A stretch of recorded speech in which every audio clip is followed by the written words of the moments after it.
Most people are doing one thing in the gym that is completely destroying their muscle growth potential. And here's the brutal truth. It's probably something you do every single workout without even realizing it. I'm going to walk you through 6 critical mistakes that are silently killing your gains every week. Before we start, I want to be upfront with you about something important regarding my own situation. I'm 61 years old, weigh 195 pounds, and my goal now is maintaining muscle, not building more. Past injuries wrecked my joints badly, so my focus shifted toward cardiovascular fitness and joint resilience instead. But everything I'm sharing comes from the top experts in natural bodybuilding, people not touching steroids at all. This is the most accurate, research-backed muscle-building information you'll find anywhere on the internet today. Let's start with mistake number 1. And honestly, this one alone is why most people stay stuck. You are not training hard enough. And I know that sounds harsh, but the research confirms it. Studies consistently show that the vast majority of people who believe they train hard are nowhere close. To make a muscle grow, you must reach a specific intensity threshold that forces the muscle to adapt. That concept is called proximity to failure, meaning how close to actual failure you push each set. Here's what most people do. They pick a weight, do 3 sets of 10, and call it done. The problem is, those 10 reps never take them anywhere near the intensity required to trigger real growth. Imagine you're doing a set of curls. At rep 10, it starts feeling slightly uncomfortable and difficult. At rep 11, the movement slows noticeably. At rep 12, your muscles are really grinding through the motion. Rep 13 is physically impossible to complete. That's your true failure point, and that's exactly where gains happen. But most people stop at rep 10, feel the discomfort, rack the weight, and move on comfortably. Then they compensate by doing more sets, more volume, never actually hitting the intensity the muscle requires. Here's what I want you to do instead. Stop presetting a specific rep number before you begin a set. Estimate how many you can do, but push until the last rep is barely, painfully grindable to finish. Once you reach that point, rest for just 10 to 15 seconds, not 2 full minutes, just 15. You're not recovering fully. You're recharging maybe 10 to 15%, just enough to squeeze out more reps. Pick the weight back up. You might get 2 more reps, maybe 4. Push to complete failure again. Rest another 10 to 15 seconds.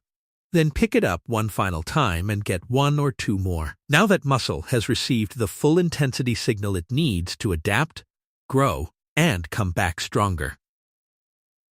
Don't count those extra mini rounds as new sets.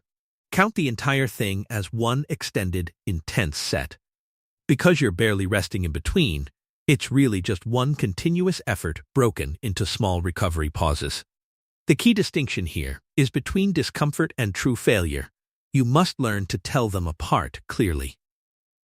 Now, a word of caution. If you overdo this approach, you will spike cortisol dangerously high very fast.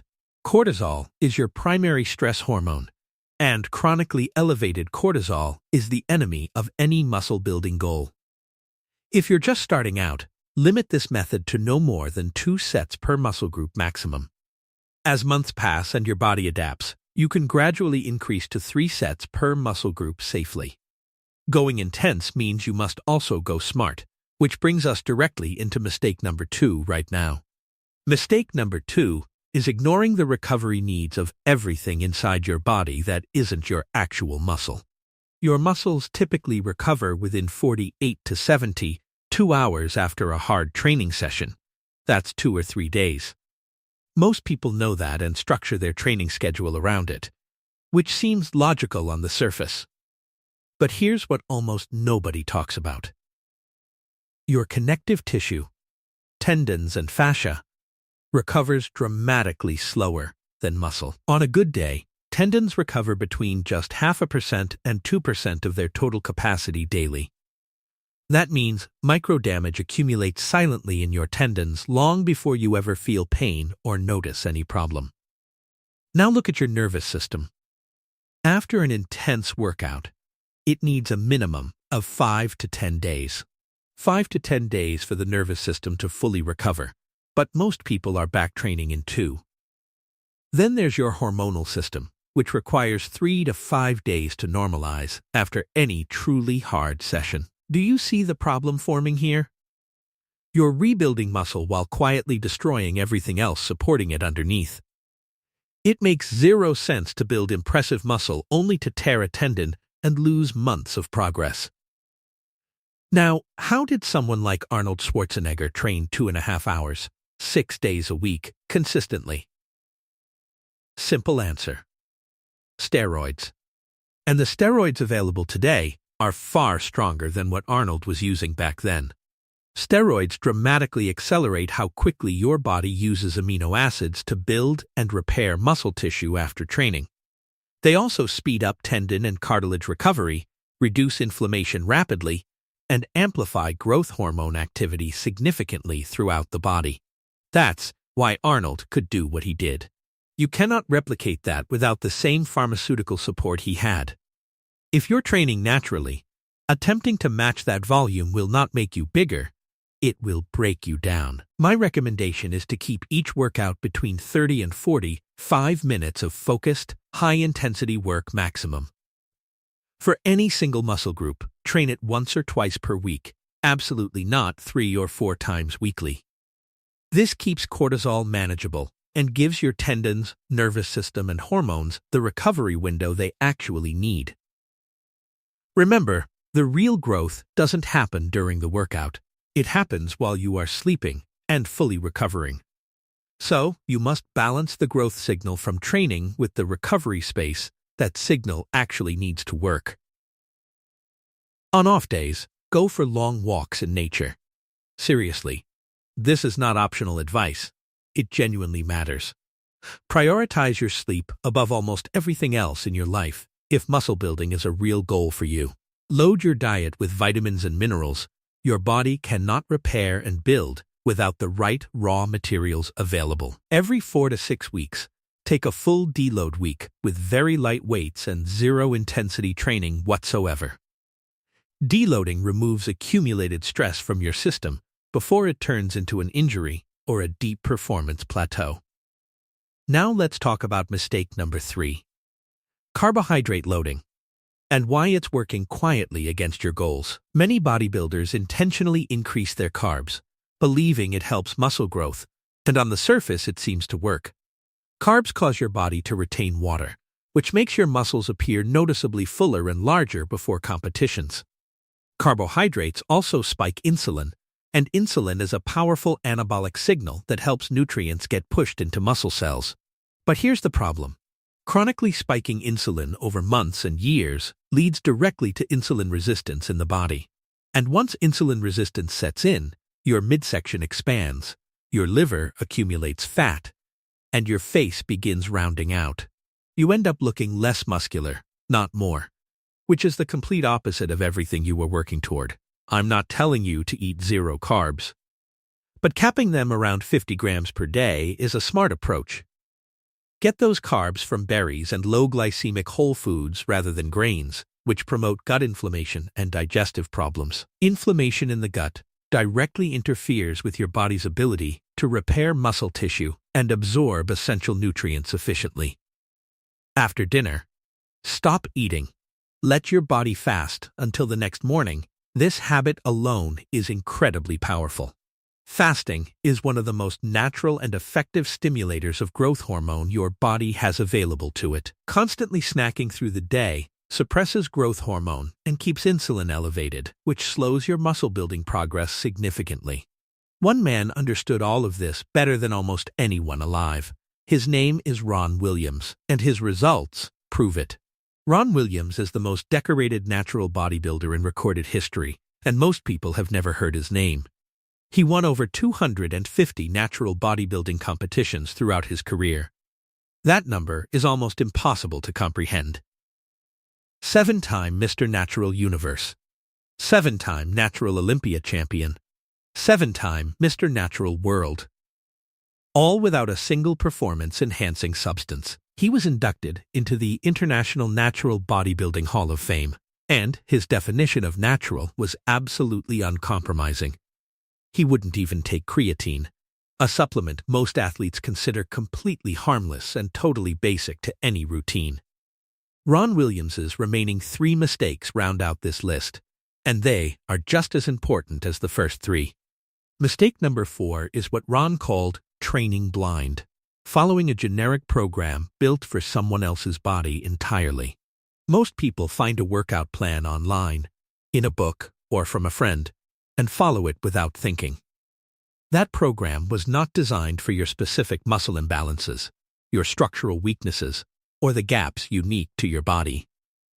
Ron spent years carefully mapping every single zone of his physique and assigning targeted exercises to address each one specifically. He identified where he was underdeveloped, where he was compensating, and where he needed to pour extra attention and focus. That level of body awareness is what separated him from everyone else who worked just as hard but plateaued early. If you're not studying your own body and adjusting your program accordingly, you are training partially blind every single session. Mistake number 5 is what Ron described as a hostile recovery environment, and it's more common than most people realize. Ron emphasized that 80% of all diseases share a common root in chronic stress and inflammation in the body. Think about that figure for a moment. 80% of all disease tied back to stress and persistent low-grade inflammation. Stress and inflammation are driven largely by one hormone, cortisol, the same hormone we've been discussing throughout this entire video. You can eat perfectly, train smart, sleep 8 hours, and still destroy your progress with unmanaged chronic life stress. Relationship stress, financial pressure, work anxiety, all of it floods your system with cortisol and shuts down muscle growth. Manage your life stress as seriously as you manage your training program, because they are directly connected to each other. Your mental and emotional environment is part of your recovery environment. Ignore it, and your gains suffer the consequences. And then the final mistake, mistake number 6, is obsessing over protein timing while completely ignoring protein quality. You see this everywhere. People arguing about whether to drink a protein shake immediately after training or 30 minutes later.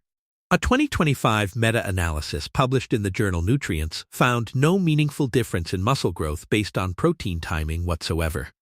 What you eat matters infinitely more than when you eat it, and the quality gap in most diets is enormous. Most commercial protein powders are loaded with maltodextrin, which is essentially a hidden sugar disguised as a fitness product. You think you're fueling muscle growth. You're actually spiking your blood sugar and quietly building insulin resistance over time. Ron Williams always prioritized nutrient-dense whole foods above any supplement, powder, or convenient pre-packaged muscle-building product on the market. He never consumed protein alone. He always paired it with fat and some carbs to blunt the blood sugar spike. That combination slows digestion, steadies insulin, and keeps your hormonal environment far more favorable for building and maintaining lean muscle.